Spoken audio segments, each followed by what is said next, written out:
पृथ्वी पर चारों तरफ पाप ही पाप छाया हुआ है।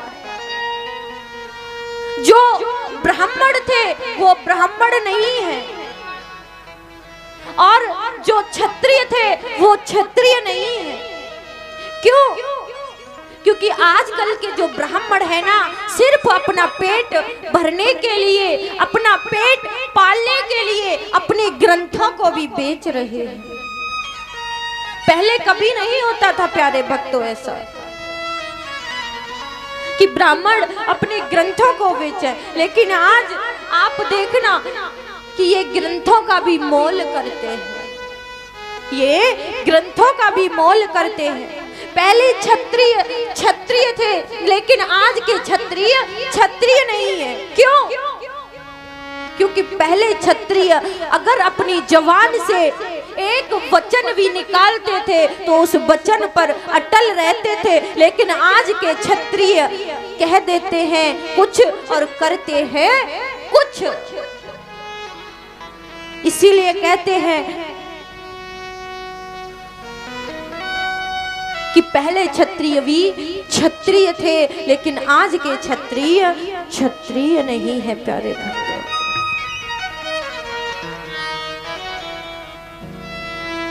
कहते हैं रघुपति रीति सदा चली आई, प्राण जाए परे बचन न जाई।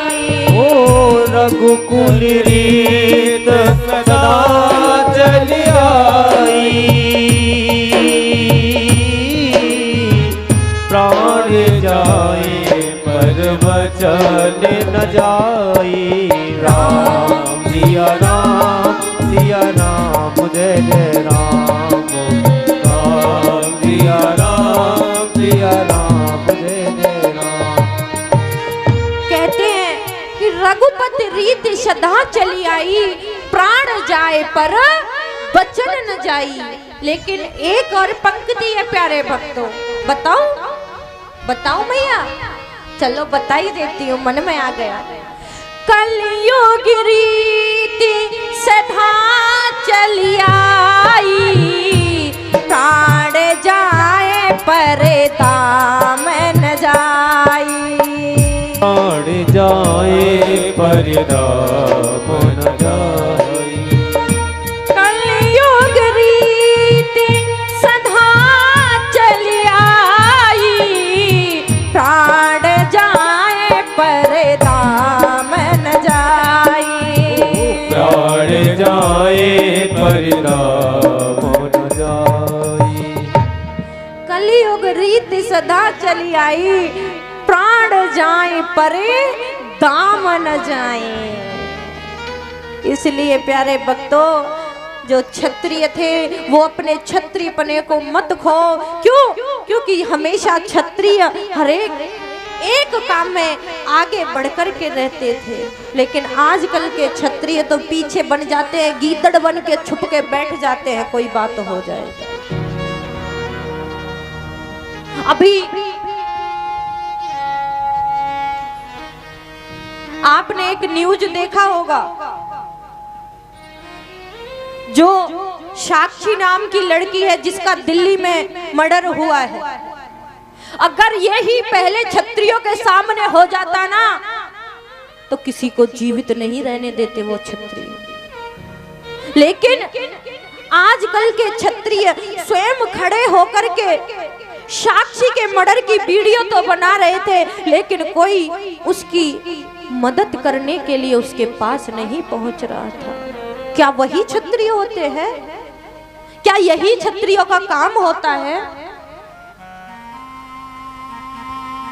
लेकिन प्यारे भक्तों, जो हमारे क्षत्रियों का काम था वही काम होना चाहिए। तभी श्री देव ऋषि नारद कहते हैं कि महाराज, ना तो ब्राह्मण ब्राह्मण रहे, ना क्षत्रिय क्षत्रिय रहे हैं, ना साधु साधु रहे हैं। इसलिए मुझे बहुत दुख होता है कि पृथ्वी पर चारों तरफ पाप ही पाप छाया हुआ है। जिधर भी मैंने नजर करके देखा उधर मुझे पाप ही पाप नजर आया। जैसे ही मैं यमुना के किनारे पहुंचा था, जैसे ही उस वृद्ध स्त्री ने मुझे देखा, तभी वो मुझे देख करके जोर जोर से आवाज लगाने लगी थी। कहने लगी, भो भो साधु छड़ तिष्ठ, मपी चिंताएं मपी नाशाय।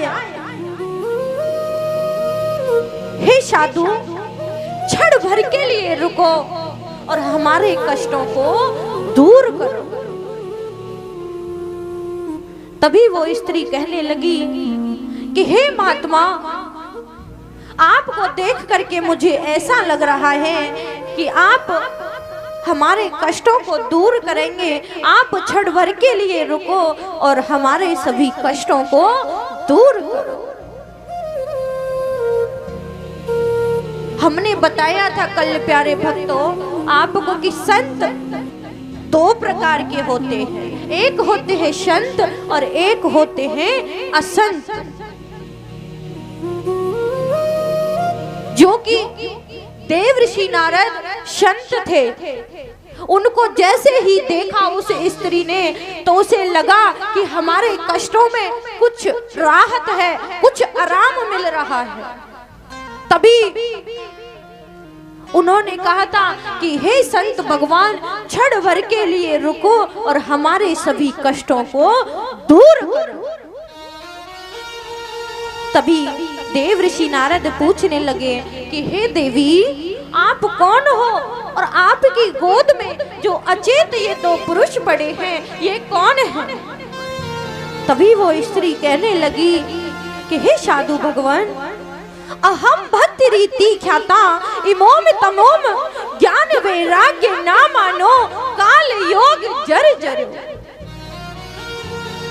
कहने लगी कि हे संत भगवान, मेरा नाम भक्ति रानी है और ये जो दो अचेत पुरुष मेरी गोद में लेटे हुए हैं ये मेरे पुत्र ज्ञान और वैराग्य है। प्रभु, ऐसा कुछ करो जिससे कि मेरे पुत्र ज्ञान और वैराग्य पुनः स्वस्थ हो जाए। और कहने लगी कि प्रभु, जब पृथ्वी पर ज्ञान और वैराग्य नहीं रहेगा तो पृथ्वी तहस नहस हो जाएगी, पृथ्वी पर कोई नहीं बचेगा। तभी देव ऋषि नारद ने ज्ञान और वैराग्य को पुनः स्वस्थ करने के लिए उनको अनेक स्वस्थ जड़ी बूटियां दी, लेकिन ज्ञान और वैराग्य पर कोई प्रभाव नहीं पड़ता है।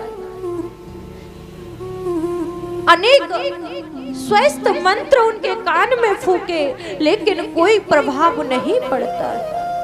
तभी आकाश से आकाशवाणी होती है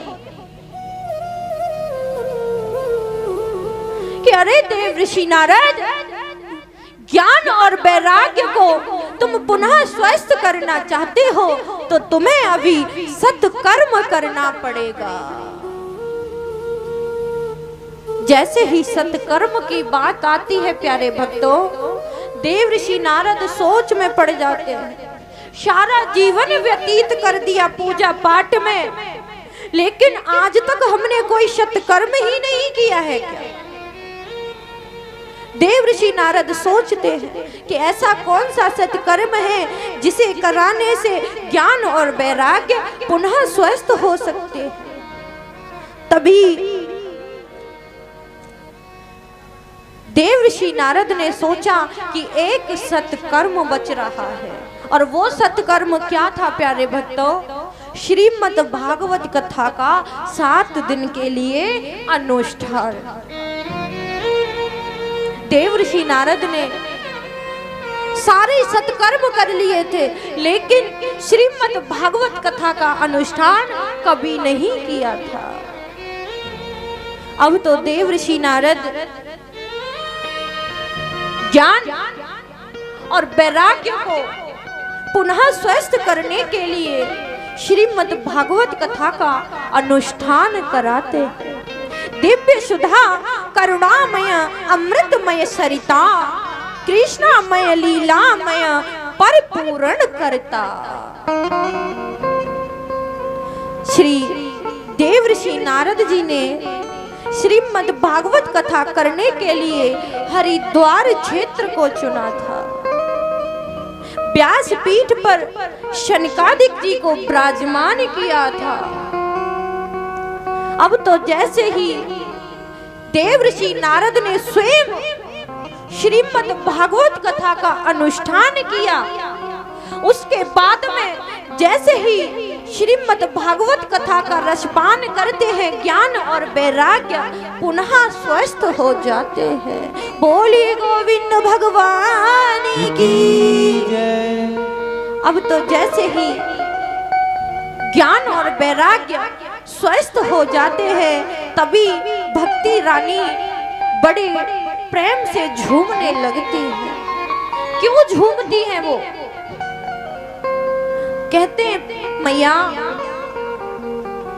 जब आपका बेटा या आपकी बेटी बीमार हो जाए, तबीयत खराब हो जाए, तो आप भगवान के दरबार में जाती हो ना, भगवान से अर्जी लगाती हो कि हे भगवान, मेरा छोरा मेरी छोरी ठीक है जाए तो मैं तो पे इतने रुपया को प्रसाद चढ़ाऊं। जब तुम्हारा बेटा या बेटी स्वस्थ हो जाते हैं तो तुम्हें कितनी खुशी होती है, खुशी होती है ना आपको। तो उसी प्रकार से भक्ति रानी को भी बहुत प्रशंसा हो रही थी, बहुत खुशी हो रही थी। तभी कहने लगी थी भक्ति रानी, कह रही दुनिया वालों,